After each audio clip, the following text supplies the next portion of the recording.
Make ready. Draw. Loose.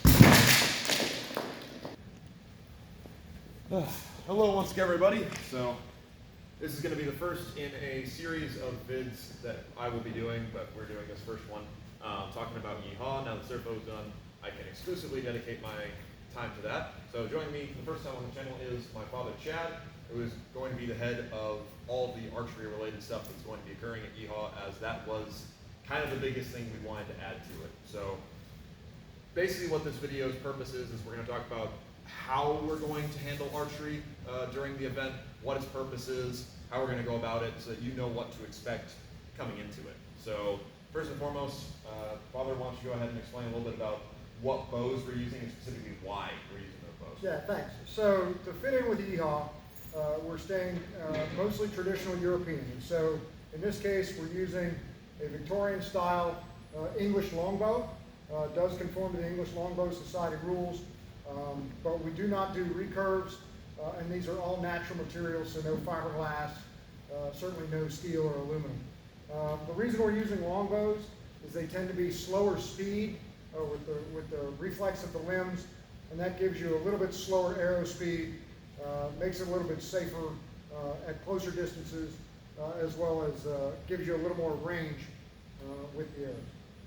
As far as the arrows going, we have had to modify, obviously, our arrows to make it safe for participants, and that's what this is all about, is safety.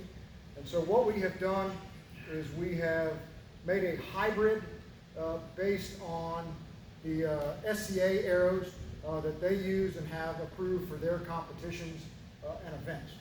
So you notice on the tip, we have a fairly large blunt. This is a nylon ball that is covered by about 1/4 inch of rubber. So it has a solid center with a soft, bouncy coating. That will help prevent impact injuries. Will also make sure that the shaft cannot penetrate the head to go into an individual. The shafts are fiberglass, 1/4 inch fiberglass. We use fiberglass because it flexes a lot, and because these are going to hit in the middle of melees, these are going to fall on the ground, people are going to step on them. We don't want them breaking once they're on the ground. We also don't want them shattering when they hit something, be it an individual, a face mask, something like that. Wood has a tendency to shatter. If you've seen the Todd's Workshop videos on arrows versus armor, he has a great one where an arrow shattered and went through the visor. Fiberglass won't do that, and so it's just a much better, safer alternative.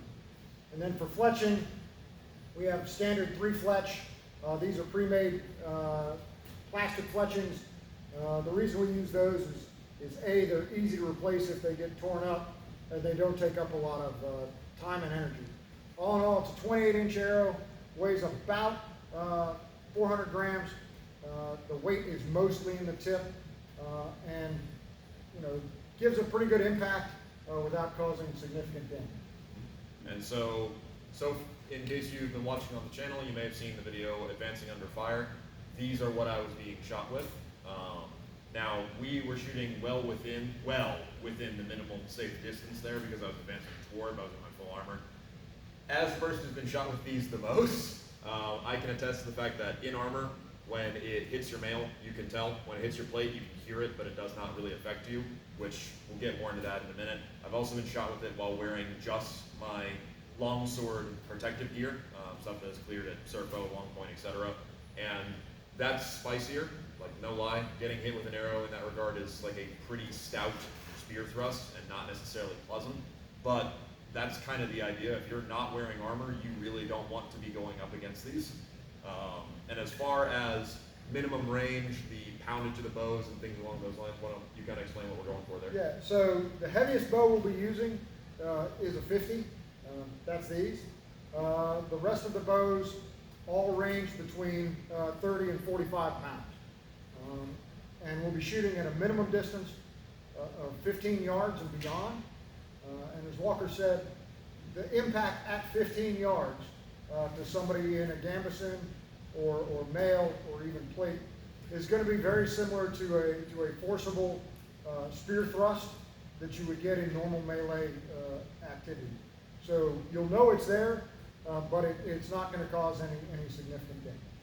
And it's because of that, and I'll be explaining more about this as we go along with it, we are adding the requirement of wearing a plastron underneath your regular sparring equipment if either you don't already have some sort of hard plastic over your lungs, or alternatively, if you're wearing a breastplate over it, then obviously you don't need a second one. But you taking a center mass shot with one of these, if you don't have that hard plate, you're just wearing a Gemsen, you'll feel it. So I do recommend you get one of those, as it'll be required. Plus, spears, you'll want one anyway. Now, as far as the point of why are we even doing this, and also it should be noted, the only archers on the field at this year H.A.W will be the homegrown ones from here.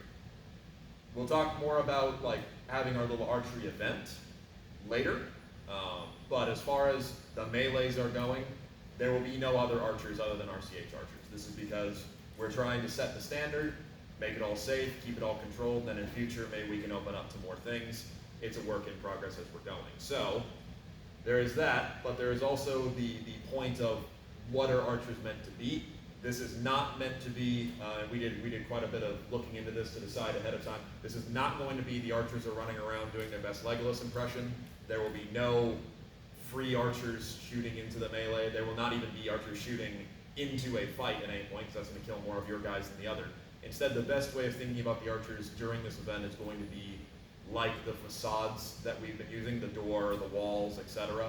They are a condition that you will go up against during certain parts, and that's all they are, is because really, compared to a foot soldier, dealing with arrows is kind of a force of nature and not something you necessarily have any control over.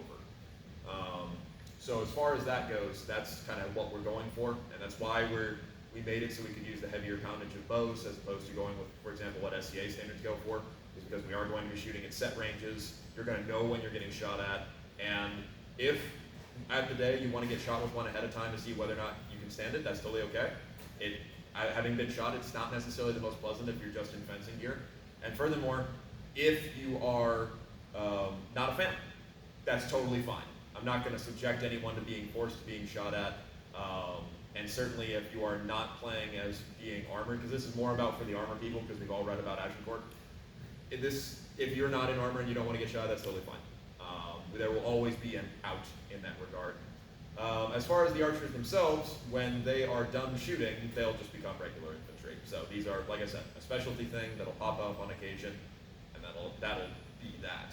So, Father, is there anything else you want to add to this? No. Again, we are there to enhance the armored fighting experience, not necessarily to gain kill points or to swing the balance one way or the other. It's more about maintaining the experience and making it more enjoyable, a little bit more realistic for the participants. And it's going to be a lot of fun.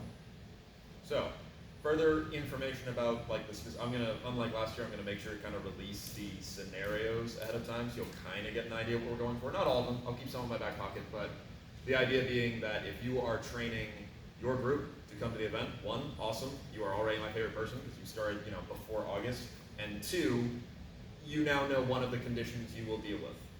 I'm going to be putting out more information up in a series of videos over the next several weeks. I'll try to put as many as I can in one go so that you know what to train for, what is expected, and also things along those lines. But if you haven't already, go back, read the rules, kind of get an idea of what is required of you and things along those lines. But otherwise, thank you guys very, very much for watching. Thank you, Father, for helping me with this crazy stuff. And we will go over some more H.A.W related stuff another time.